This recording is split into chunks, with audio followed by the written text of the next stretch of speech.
नमस्कार, स्वागत है आप सभी का तांडव के आपके अपने YouTube प्लेटफॉर्म पर। सभी को very good evening, Radhe Radhe, जय श्री महाकाल, राम राम। एक बार कंफर्म करके बताइएगा कि आप लोगों को आवाज़ आ रही है। काजल, अमित, ममता, सुषमा, संतोष, भारती, ज्योति, सभी को very good evening, Radhe Radhe, जय श्री महाकाल। सभी लोग एक बार सेशन को लाइक शेयर करिएगा, है ना। ज़्यादा से ज़्यादा लोगों को जोड़ने का प्रयास करिएगा, है ना। सर जी बहुत बहुत धन्यवाद। हाँ, अमित जी, काजल जी, संतोष जी, है ना, इकोनॉमिक्स पढ़ाने के लिए। जी सर, बिल्कुल। चलो, तो आज हम सबसे पहले जी सर, वॉइस क्लियर है, ठीक है। Vandana Shivhare, Vipin Malviya, very good evening. आप लोग अर्थशास्त्र का सिलेबस पहले थोड़ा सा देख लीजिएगा, है ना। जो आपकी यूनिट्स हैं, उन यूनिट्स में क्या क्या बातें करी गई हैं, आपसे क्या क्या पूछा जाएगा। आप लोगों ने अभी वर्ग 2 का पेपर दिया है रिसेंट में, और आप लोगों ने ये भी देखा है कि वर्ग 2 में इकोनॉमिक्स काफ़ी हद तक उसने वर्ग 1 का पूछा है ना। और पूछने के साथ साथ उसने सिलेबस में भी 19वीं और 20वीं यूनिट जो है वो वर्ग 1 की ही है ना। पढ़ाया हुआ समझ में आता है इकोनॉमिक्स आपका ही। जी सर, आपका ये प्रेम है। चलो, तो अर्थशास्त्र पाठ्यक्रम पर बात करते हैं। इसकी पीडीएफ आपको टेलीग्राम पर तांडव क्लासेस के ऑफिशियल मिल जाएगी। सबसे पहले उसने बोला है कि आपको अर्थशास्त्र की परिभाषा बतानी है, और यहाँ पर जो अर्थशास्त्र की परिभाषाएं आएंगी वो किसी अर्थशास्त्री पर डिपेंड रहेंगी, मतलब अर्थशास्त्री द्वारा कूट की गई होंगी। उन परिभाषाओं को हमें देखना पड़ेगा कि इसके अनुसार अर्थव्यवस्था की परिभाषा या अर्थशास्त्र की परिभाषा क्या है। अर्थशास्त्र का नेचर कैसा है, प्रकृति कैसा है, क्षेत्र आपको पता है। क्षेत्र के बारे में प्राथमिक, द्वितीयक और तृतीयक हम बहुत अच्छे से डिस्कस कर चुके हैं, है ना। हमने वर्ग 2 में किया था, अब हम वर्ग 1 में लेवल अलग होता है। जब आप इसके डेमो लेक्चर्स देखेंगे तब आपको चीजें समझ में आएंगी कि वर्ग 1 और वर्ग 2 में अंतर क्या है। बहुत कॉमन तरीके से पढ़ाया जाता है कि वर्ग 1 और वर्ग 2 एक ही है। एक ही नहीं है सर, है ना। आप सिलेबस समझिएगा, आप सिलेबस समझिएगा कि हिस्ट्री हो या इकोनॉमिक्स हो, है ना। अब इसमें आप देखोगे तो उसने एक टॉपिक जोड़ा है यूनिट 1 में।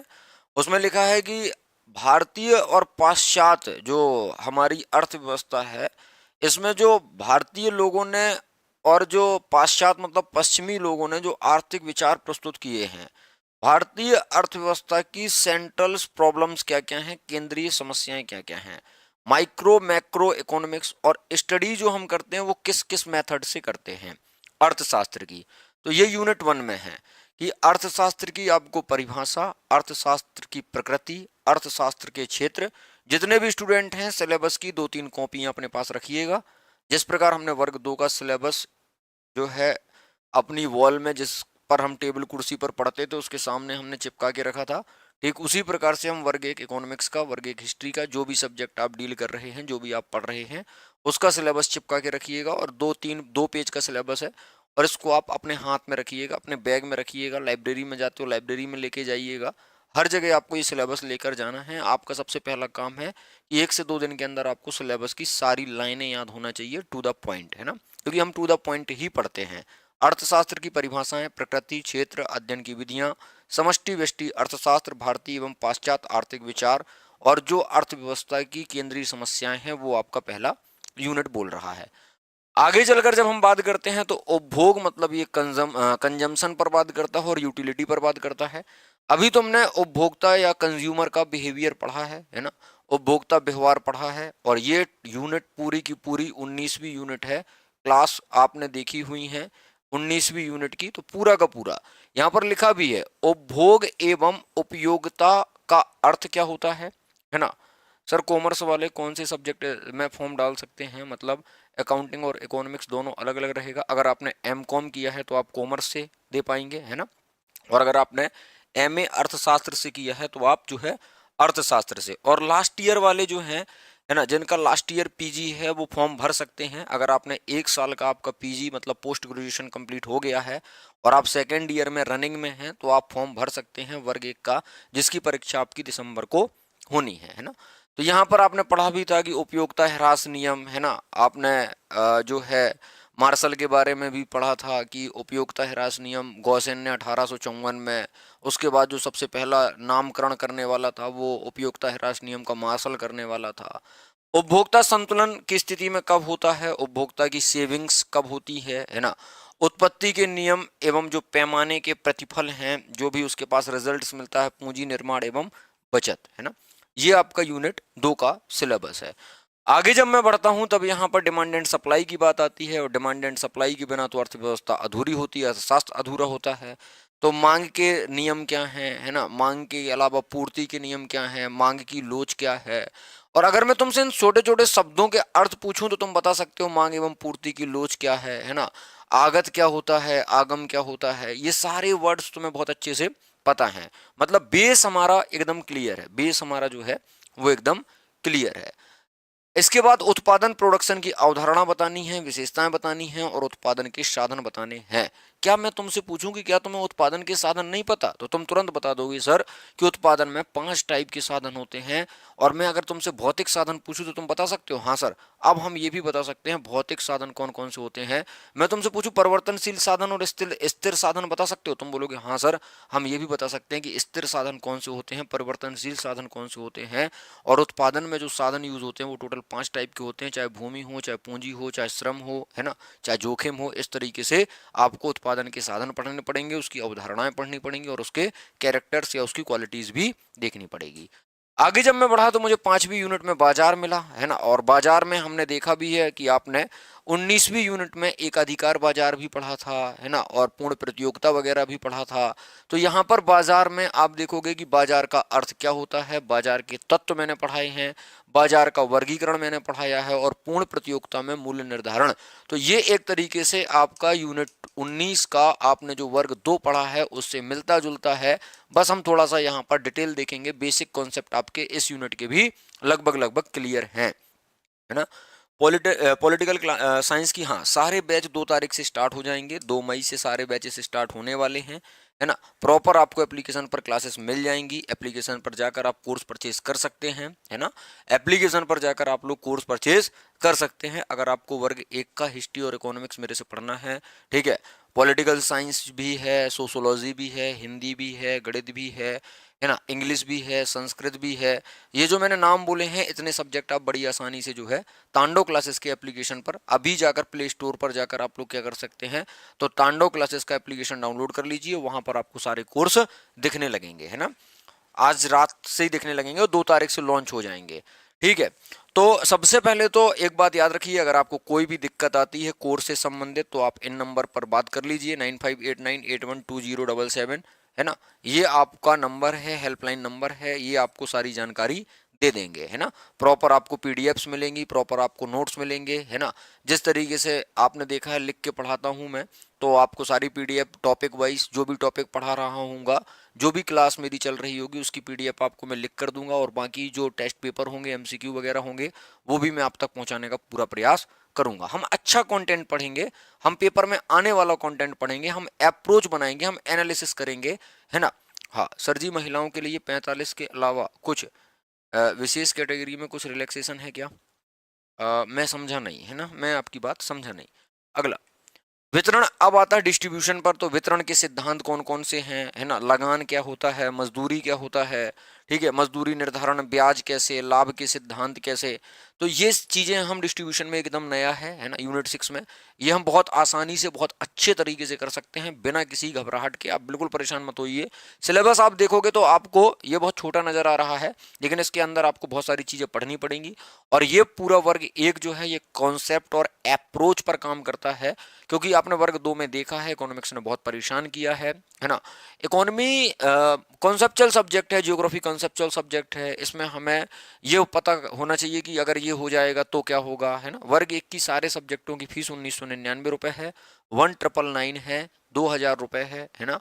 आप एप्लीकेशन पर जाकर कोर्स परचेज कर सकते हो अगर आपको पढ़ना है तो, है ना। बाकी आपके यूट्यूब पर डेमो लेक्चर्स अपलोड हो जाएंगे, है ना, एक एक करके अपलोड हो रहे हैं धीरे धीरे, तो आप उनको देख लीजिए। पहले आप फैकल्टी से संतुष्ट हो जाइएगा, उसके बाद ही आप कोर्स परचेज करिएगा, है ना। जबरदस्ती किसी भी प्रकार की कोई नहीं है सर, है ना। हाँ, आपको लग रहा होगा कि यहाँ पर आते हैं लोग और यूट्यूब चैनल्स पर और प्रचार करते हैं, बिल्कुल प्रचार करते हैं, मैं भी मानता हूँ, है ना। लेकिन पहले आप उस फैकल्टी से आप सेल्फ स्टडी भी कर सकते हो, बुक रिकमेंड कर दी जाएगी। और सेल्फ स्टडी से अगर आप अप्रोच और कॉन्सेप्ट सीख सकते हो तो बिल्कुल आप सेल्फ स्टडी करिएगा। सेल्फ स्टडी से अच्छा कुछ भी नहीं होता, लेकिन हाँ आपको समझ होनी चाहिए कि भाई अभी जब मैं पढ़ा रहा था, जब मैंने पढ़ाया तो स्टूडेंट्स को निर्माण और विनिर्माण में अंतर नहीं था पता, खनन और उत्खनन में अंतर नहीं था पता, आगम और लागत में अंतर नहीं था पता। ये छोटे छोटे शब्दों के अर्थ पता करने के लिए आपको एक मार्गदर्शक की आवश्यकता पड़ेगी, है ना। अप्रोच और कॉन्सेप्ट बनाने के लिए एक मार्गदर्शक होना चाहिए आपका। अगर आप सेल्फ स्टडी कर सकते हैं तो बिल्कुल करिएगा, कोई दिक्कत की बात नहीं है ना। हाँ, आगे जब मैं पढ़ा तब वितरण वाला मैंने आपको कॉन्सेप्ट सिखा दिया, मतलब बताया कि ये सिलेबस में है आपका। मुद्रा में हमने M1 M2 M3 M4 देखा था, हाँ सर, वही सारी बातें यहाँ पर आएंगी कि मुद्रा के कार्य क्या होते हैं, है ना। मुद्रा कितने टाइप से होती है, एक परिमाणात्मक सिद्धांत है मुद्रा का, नगद व्यवहार है और नगद शेष है। इसके अलावा कीन्स ने क्या बोला है मुद्रा के संबंध में। मुद्रास्फीति मतलब महंगाई होता है ना। मुद्रास्फीति मतलब महंगाई होता है, ठीक है। मुद्रास्फीति का मतलब महंगाई होता है, मांग आधारित होती है, अलग, है ना। और मुद्रा स्फीति या मुद्रा विस्फीति भी होता है और आपका मंदी की स्थिति भी है। तो महंगाई और मंदी को कंट्रोल करना तुम बड़े अच्छे से जानते हो, पॉलिसी रेट वगैरह तुमने पढ़ा है ना। हाँ, 2 तारीख से स्टार्ट हो जाएंगी नीलेश धाकड़ जी हिस्ट्री की भी। हिस्ट्री का और इकोनॉमी का कोर्स लॉन्च हो चुका है, एप्लीकेशन पर जाकर आप उनको परचेज कर सकते हो, है ना। हाँ, 2 तारीख से सारी क्लासेस आपकी एप्लीकेशन पर आपको दिखने लगेंगी, है ना। हाँ, अभी केवल आपको केवल सिलेबस डिकोड कर रहा हूँ, सिलेबस बता रहा हूँ। 45 के ऊपर की महिलाएं फॉर्म भर सकती हैं क्या? ये तो पात्रता परीक्षा है ना। अच्छा, पीजी में आपका 45% है, नहीं पीजी में शायद 55% चाहिए, है ना।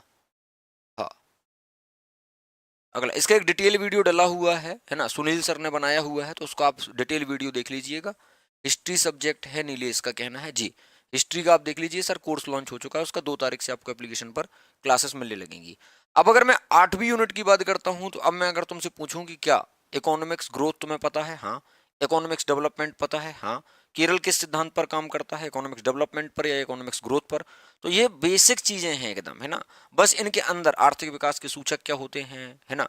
भारत में इकोनॉमिक प्रॉब्लम्स क्या क्या हैं, आर्थिक समस्याएं क्या क्या हैं, इन आर्थिक प्रॉब्लम्स को सुधारने के लिए हमने कौन कौन से प्रोग्राम लॉन्च किए हैं। 5 ईयर प्लान हमारा जो आता है वो आपका इकोनॉमिक प्लानिंग का पार्ट है, 12 पंचवर्षीय योजनाएं जो हैं, है ना। इसके अलावा विकास के कौन कौन से सिद्धांत हो सकते हैं। हाँ, 7 तारीख लास्ट डेट है यूजीसी नेट की जून वाले के लिए, तो आप उसका भी फॉर्म भर सकते हैं, ठीक है। जिन्होंने पीजी कर रखा है वो यूजीसी नेट भी देंगे तो उनको काफी मदद मिलेगी, चाहे हिस्ट्री हो, और सेट में भी मदद मिलेगी। और सेट भी, नेट भी, असिस्टेंट प्रोफेसर भी, ये सारे, क्योंकि स्कूल व्याख्याता की अगर मैं बात करता हूँ तो वर्ग 1 के सिलेबस से आपकी बहुत सारी चीजें क्लियर होती हैं। एक तो यूजीसी नेट में भी आपको मदद मिलती है ना, वर्ग 1 तो आपको मिलता ही मिलता है मदद, है ना। इसके अलावा जो मध्य प्रदेश में सेट होता है, सेट में भी आपको मदद मिलेगी। तो ये आपका जितने भी पीजीटी होते हैं, जितने भी पीजीटी होते हैं अलग अलग स्टेट में, आप एक सब्जेक्ट सीखोगे, सब्जेक्ट को जियोगे, है ना। हाँ, सब्जेक्ट को जियोगे, आप फील करोगे। सब्जेक्ट पढ़ने वाले कोई से भी नहीं होते, सब्जेक्ट फील करने वाले होते हैं। जिस दिन हमें मजा आने लगे, हिस्ट्री हो या इकोनॉमिक्स हो, फील करने लगो आप सब्जेक्ट को, उस दिन समझ लेना कि हमारा सिलेक्शन हो जाएगा। तो यहाँ पर विकास के सिद्धांत है ना, वह वृद्धि के प्रतिरूप है। विकास पर पर्यावरण निहित प्रभाव है कि अब हम आधाधुंध वनों की कटाई कर रहे हैं इंडस्ट्रीज लगाने के लिए, तो इससे क्या पर्यावरण पर कोई प्रभाव पड़ता है। हमने धारणीय विकास भी पढ़ा है, हमने सतत विकास भी पढ़ा है, तो ये सारी चीजें यहाँ पर आएंगी, है ना। और यहाँ पर लिखा भी है, देखो धारणीय विकास आ गया यहाँ पर, है ना। और पुनरुत्पादनीय एवं गैर पुनरुत्पादनीय साधन, वृद्धि की परिसीमाएं, अर्थव्यवस्था एवं जीवन गुणवत्ता पर पर्यावरणीय क्षति के प्रभावों का मूल्यांकन, है ना, भूमि, जलवायु और वन। तो हमें यहाँ पर थोड़ा सा एनवायरनमेंट को ध्यान में रखते हुए ही विकास करना है। हमें सस्टेन एक सतत रूप से क्या करना है, विकास करना है। और हमें भविष्य की पीढ़ी को संसाधनों को सुरक्षित रखना है, भविष्य की पीढ़ी के लिए, भावी पीढ़ी के लिए, फ्यूचर में जो जनरेशन आने वाली है उसके लिए रिसोर्सेस हमें उसको हाथों में सौंपना है कि भैया हमने जो है अति दोहन नहीं किया है ना। इस तरीके से 9वीं यूनिट की मैं बात करूं तो भारतीय अर्थव्यवस्था की संरचनाएं हैं। इसमें आपके प्राकृतिक संसाधन में भूमि, जल और वन है। इसमें आपका जनसंख्यात्मक परिदृश्य, यहाँ से सवाल आता ही आता है। जनसंख्या, आकार, स्त्री पुरुष का अनुपात कितना है, ग्रामीण शहरी जनसंख्या कितनी है, गांव एवं शहरी की जनसंख्या का वितरण क्या है, सकल घरेलू उत्पाद, मतलब ये यहाँ पर जीडीपी की बात कर रहा है। कृषि की नेचर कैसा है, जैविक कृषि है ना। जैविक कृषि के अलावा क्या हमारे यहाँ पर हरित कृषि की भी अवधारणा है, क्या हमारे यहाँ पर परंपरागत कृषि की अवधारणा है। फसल पैटर्न क्या है, हम गेहूं के साथ सरसों भी बो देते हैं, है ना, बुआई कर देते हैं। हम दलहनी फसलों का भी एक पैटर्न फॉलो करते हैं, तो हम मिट्टी की उर्वरता क्षमता को कैसे बढ़ाएं, तो ये यहाँ पर उपयोगिता क्रम है, ठीक है। और भूमि पुनर्गठन, हरित क्रांति का पुनर्मूल्यांकन है, ठीक है, कि हरित क्रांति से हमें लाभ हुआ या हानि हुआ, अगर हरित क्रांति नहीं हुई होती तो क्या होता। अभी तो हम नॉर्मन बोरलॉग पढ़कर आए हैं, अभी तो हम विलियम गॉड पढ़कर आए हैं, लेकिन अब हम यहाँ पर ये देखेंगे, इसका मूल्यांकन करेंगे कि भाई हरित क्रांति से क्या हानि हुआ है, क्या फायदा हुआ है ना। और कृषि बाजार में क्या उधार लेन देन चलता है, बिल्कुल चलता है, केसीसी वगैरह यहाँ पर आ जाएगा, है ना। तो ये सारी चीजें यहाँ पर आपको देखने को मिलेंगी। 10वीं यूनिट पर जब मैं पहुंचा तो मध्य प्रदेश के बाजार प्रतिरूपों में परिवर्तन, किस तरीके से मार्केट पैटर्न चेंज हो रहा है मध्य प्रदेश का।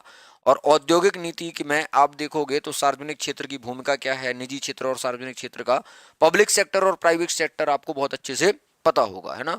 पब्लिक सेक्टर और प्राइवेट सेक्टर आपको बहुत अच्छे से पता होगा। और यहाँ पर जो एमएसएमई हैं, सूक्ष्म एवं लघु मध्यम उद्योग हैं, उनकी क्या भूमिका है, उनका क्या महत्व है, ये एक अपने विकास में क्या इनका कुछ योगदान है या नहीं है।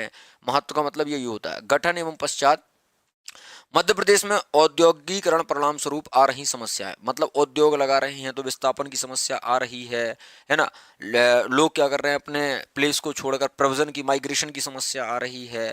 तो उद्योग लगाने से क्या क्या परिणाम स्वरूप क्या क्या समस्याएं हैं, ये भी हमें देखना पड़ेगा। आगे चलकर अधोसंरचनात्मक सुविधाएं, बिजली, यातायात संरचना, मैं बोलता हूँ जहां पर भी तुम्हें आधारभूत संरचना मिले, जहां पर भी तुम्हें अधोसंरचना मिले, वहां पर तुम सड़क, रेल, वायुयान, है ना, कम्युनिकेशन में संचार वगैरह, इसके अलावा बिजली वगैरह, है ना, ऑप्टिकल फाइबर केबल वगैरह, इंटरनेट कनेक्शन वगैरह, ये सब तुम्हें यहाँ पर देखना पड़ेगा। भारतीय अप्रवासी व्यापार संगठन एवं निर्देशन, भुगतान शेष, सीधे विदेशी निवेश, है ना, एफडीआई है, एफपीआई है, फॉरेन डायरेक्ट इन्वेस्टमेंट है, फॉरेन पोर्टफोलियो इन्वेस्टमेंट है। एफडीआई के टाइप दो होते हैं, हाँ। 2 तारीख से लूंगा हिस्ट्री की क्लास, एप्लीकेशन पर कोर्स लॉन्च हो चुका है, वहां पर जाकर आप कोर्स परचेज कर सकते हैं, है ना। और यहाँ पर बहुराष्ट्रीय निगम जो कंपनियां हैं उनके बारे में हमें देखना पड़ेगा। स्वतंत्रता उपरांत भारतीय योजनाओं में आप देखोगे उद्देश्य क्या क्या हैं, इनकी क्या स्ट्रेटजी है, इनके क्या अचीवमेंट्स हैं, इनकी क्या जो है असफलताएं हैं, गरीबी की समस्या है, मूल्य वृद्धि है और बेरोजगारी है। मैं तुमसे पूछता हूँ क्या तुम्हें गरीबी के बारे में सब कुछ पता है, तुम बोलोगे हाँ। मैं तुमसे पूछूंगा क्या तुम्हें बेरोजगारी के बारे में सब कुछ पता है, तुम बोलोगे हाँ, क्योंकि हमने आपसे वर्ग 2 में इकोनॉमिक्स पढ़ा है एप्लीकेशन पर। आपने गरीबी बेरोजगारी सिलेबस आने से पहले पढ़ा दिया था, जब सिलेबस आया तब उसमें गरीबी बेरोजगारी नहीं थी, लेकिन हमें गरीबी बेरोजगारी बहुत अच्छे से आती है। हमें तेंदुलकर समिति भी पता है, हमें रंगराजन समिति भी पता है, और जो आपने हमें कर्व बनाकर सिखाया था हमें वो भी, लॉरेंज वक्र वगैरह की हमें सारी जानकारी है ना? यहाँ पर राष्ट्रीय आय एवं लेखांकन, ये बहुत अच्छे से पता है कि राष्ट्रीय आय कैसे निकाला जाता है ना। कुल घरेलू उत्पाद, राष्ट्रीय उत्पाद, है ना, जीडीपी, जीएनपी, एनएनपी, ये सारी चीजें आपको यहाँ पर देखने को मिलेंगी। राष्ट्रीय आय का मापन, राष्ट्रीय आय मापन करते समय कौन कौन सी सावधानियां बरतनी चाहिए, है ना। और इसके अलावा इनका जो अकाउंटेंसी होता है, इनका जो लेखांकन होता है वो किस तरीके से किया जाता है। आगे जब मैं बढ़ा तो यहाँ पर लोक वित्त, और लोक वित्त में आपका पूरा राजकोषीय नीति वगैरह आ जाता है ना। लोक वित्त में आपका पूरा राजकोषीय नीति आ जाता है और सार्वजनिक एवं निजी वित्त आ जाता है। अधिकतम सामाजिक लाभ का सिद्धांत, हर कोई व्यक्ति ज्यादा से ज्यादा लाभ कमाना चाहता है, समाज भी, सब्सिडी वगैरह, ये सब आप यहाँ पर थोड़ा बहुत देखोगे, है ना।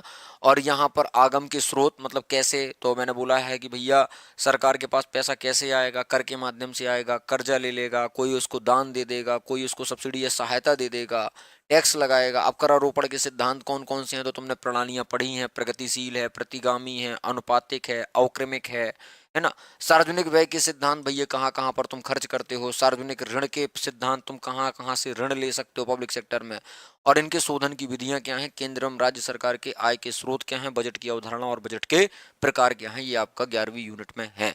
12वीं यूनिट में टोटल बैंकिंग के बारे में दिया हुआ है, ठीक। 12वीं यूनिट में टोटल बैंकिंग के बारे में दिया हुआ है। क्या तुमसे आरबीआई से सवाल बन जाएंगे,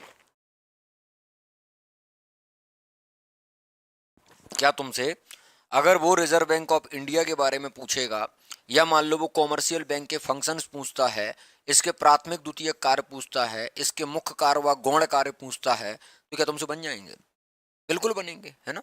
बहुत आसान है सर, इसमें तो हमने पीएचडी करके रखा है, इसमें तो हमने पीएचडी करके रखा है। साख नियंत्रण में परिमाणात्मक और गुणात्मक विधियां होती हैं, ये मैं आपको सिखा दूंगा कि कैसे आपका क्रेडिट को कंट्रोल किया जाता है। मौद्रिक नीति के उद्देश्य क्या होते हैं? महंगाई व मंदी को नियंत्रित करना होता है। इसकी क्या क्या जो है सीमाएं हैं, मतलब सीमाओं का मतलब जो है समस्याओं से है, मतलब क्या क्या इसको क्रिटिसाइज करने की बात कर रहा है वो। साख का निर्माण, अर्थ एवं विधियां, बैंकिंग के आधुनिक सुधार एवं सस्ती मुद्रा नीति।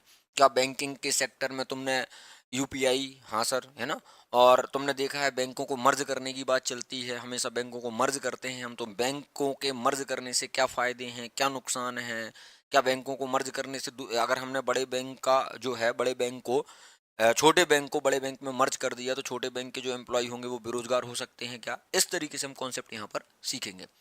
व्यापार की अवधारणा, प्रकृति, विकसित एवं विकासशील देशों में व्यापार, है ना, डेवलपिंग और डेवलप्ड कंट्री में किस तरीके से ट्रेड होता है, इसकी हम एक अवधारणा है। व्यापार संतुलन, भुगतान संतुलन, तुम्हें बैलेंस ऑफ पेमेंट पता है, क्रेडिट साइड, डेबिट साइड्स पता है, नहीं पता है तो हम बेसिक से भी पढ़ेंगे, है ना। जो लोग वर्ग 2 में ऑलरेडी पढ़ चुके हैं उन्हें बेसिक्स पता है भुगतान संतुलन के, कि आखिर भुगतान संतुलन होता क्या है। एक देश का शेष विश्व के साथ जो व्यापार होता है, ए बराबर B is equal to balance of payment या भुगतान संतुलन।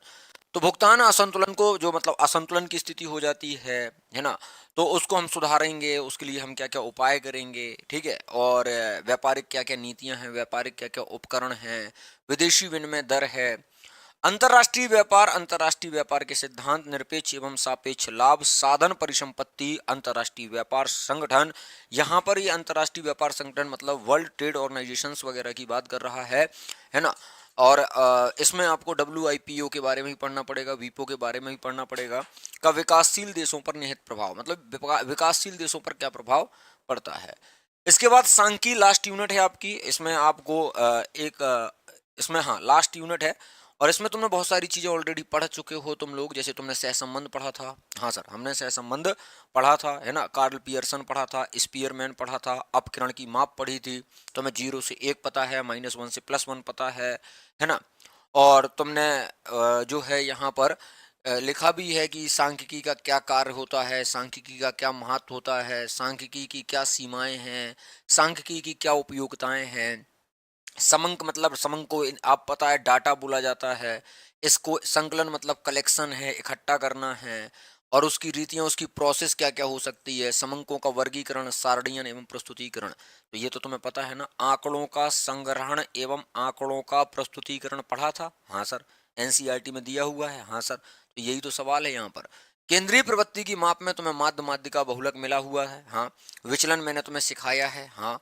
प्रमाप विचलन है, सहसंबंध है, कार्ल पियर्सन का सहसंबंध गुणांक है, स्पीयरमैन का श्रेणी सहसंबंध गुणांक है। तो अब ये तुम एक बार थम्स अप करके, हाँ 150 नंबर का पेपर होगा, उसमें 120 नंबर का मेन सब्जेक्ट रहेगा और 30 नंबर का जो रहेगा वो आपका मिक्स सवाल रहेंगे आपके। तो इस तरीके से सिलेबस यहाँ पर खत्म होता है। आप मुझे कमेंट करके बताइएगा, है ना, कि इकोनॉमिक्स जो है मैं जो है सबसे पहले ऐसे आपके कॉन्सेप्ट या ऐसे टॉपिक्स उठाऊंगा जहां से आपका दिसंबर तक का जो आपका क्राइटेरिया है, और प्री के साथ साथ हम मेंस का भी यहाँ पर तैयार करेंगे, है ना। एक बार सभी लोग थम्स अप करिए कि हमें इतनी बातें समझ में आ गई हैं, है ना। 120 का इकोनॉमिक्स आएगा और 30 का मिक्स क्वेश्चन आएगा। इस पर एक तांडव में आप देखिएगा जाकर, तो वर्ग 1 का पूरा उन्होंने डिस्क्रिप्शन किया हुआ है रूल बुक के बारे में। क्योंकि दिसंबर आने में समय नहीं लगेगा, हम यहाँ पर पात्रता के साथ साथ मुख्य परीक्षा की तैयारी करेंगे। मैं आपको गाइड करूंगा कि भाई कैसे आपको मुख्य परीक्षा तक पहुंचना है, क्योंकि पात्रता में अगर ये पूछ सकता है तो मुख्य परीक्षा में ये पूछ सकता है। देखो इकोनॉमिक्स चेंज नहीं होगी, हिस्ट्री चेंज नहीं होगी, पॉलिटी चेंज नहीं होगी, ज्योग्राफी चेंज नहीं होगी, बस सिलेबस के अकॉर्डिंग पढ़ो, NCERT को फॉलो करो, है ना। जैसे हमने इकोनॉमिक्स वर्ग 2 में NCERT को पढ़ा है। और आप मुझे कमेंट करके बताना, ऑफलाइन मोड पर कमेंट करके बताना, जितना भी मुझे भला अच्छा बुरा जो भी बोलना है आपको कमेंट करके बोलना, कि जो हमने NCERT का पढ़ा, जो हमने, ये मेरी आपसे एक विनती, एक रिक्वेस्ट है कि आप लोग मुझे बताइएगा कि जो हमने NCERT का पढ़ा है वो आपका वर्ग 2 में काम आया कि नहीं आया, चाहे वो हिस्ट्री हो या इकोनॉमी हो, वो काम आया कि नहीं आया। जो मैराथन यूनिट 14 की, मतलब वो तो हिस्ट्री की है खैर, unit 16, unit 17, unit 18, unit 19, unit 20, जो हमने 16 से 20 तक की यूनिट्स की मैराथन्स ली हैं, जो हमने एनसीईआरटी पढ़ी हैं, अर्थशास्त्र की एप्लीकेशन पर आप लोगों ने पढ़ी हैं, एप्लीकेशन के आप पेड स्टूडेंट भी रह चुके हो, तो वो काम आया कि नहीं आया, उसमें सीधा सीधे सवाल पूछे गए कि नहीं पूछे गए। मतलब अगर आपने उसको समझा है कि पॉलिसी रेट को बढ़ा देंगे, सीआरआर बढ़ रहा है, अगर टैक्स को बढ़ा देंगे, है ना, तो कैसे महंगाई मंदी कंट्रोल होगी, है ना, तो उसी के कारण नंबर आए हैं। काजल यादव का कहना है, भारती का कहना है आया है ना, सही पढ़ाए थे सर जी, काम आया था। अमित का कहना है काम आया था। ये कमेंट लास्ट में करके बताइएगा ताकि मुझे पता चले, है ना, कि हाँ भाई सही दिशा में। देखो मेहनत करेंगे, तुम भी मेहनत करना, मैं भी मेहनत करूंगा, है ना, और तो ईमानदारी से अपन पढ़ेंगे, तुम भी ईमानदारी रखना, मैं भी ईमानदारी रखूंगा। तो ईमानदारी अगर अपन रखेंगे, तो मैंने बोला था कि नियत से ही नियति डिसाइड होती है। हमें नियत अच्छी रखना है, ईमानदारी के साथ पढ़ना है, तुम भी मेहनत करना, मैं भी मेहनत करूंगा, और मिलते हैं हम क्लासेस में। और अगर आपको कोर्स परचेज करना है तो आप लोग एप्लीकेशन डाउनलोड कर सकते हैं प्ले स्टोर पर, तांडव क्लासेस का। और अगर आपको किसी भी प्रकार की कोई समस्या है, कोई डाउट है, तो आप 9589812077 वाले नंबर पर कॉल कर सकते हैं। हाँ सर, आपकी मैराथन क्लासेस बहुत काम आई हैं, कॉन्सेप्ट समझ में आए हैं। सर जी हिस्ट्री के बारे में भी बनाएं प्लीज़। हिस्ट्री का मैं बना चुका हूँ सरता जी, है ना, हिस्ट्री का आप जाकर लाइव क्लासेस में देखिएगा, वहाँ पर हिस्ट्री का मैंने ऑलरेडी 2 दिन पहले बनाया हुआ है, तो आप उसको जाकर देख लीजिएगा। हिस्ट्री की पूरी 14 की 14 यूनिट मैंने डिस्कस करी हैं, और कल हिस्ट्री का आपको शाम को जो है 6 बजे मैं एक डेमो क्लास भी देने वाला हूँ, इटली का एकीकरण उसमें डिस्कस करने वाला हूँ। यूट्यूब पर डेमो क्लासेस आएंगी, एप्लीकेशन पर आपको पूरी क्लासेस मिलेंगी। और है ना, बाकी आपको कुछ भी समस्या होती है तो आप मेरे से व्यक्तिगत भी बात कर सकते हो, ऑफिस वाले नंबर पर फोन लगा के आप बोल दीजिए सर से बात करनी है, बिल्कुल आपको 1 to 1 इंटरेक्शन रहेगा, है ना जी। एक बार आप सीमा जी वो वाला वीडियो देख लीजिएगा, तो उसमें आपको सारी जानकारी मिल जाएगी। थैंक यू सो मच, खुश रहिएगा, मुस्कुराते रहिएगा, माता पिता का ख्याल रखिएगा। धन्यवाद, जय हिंद, जय भारत।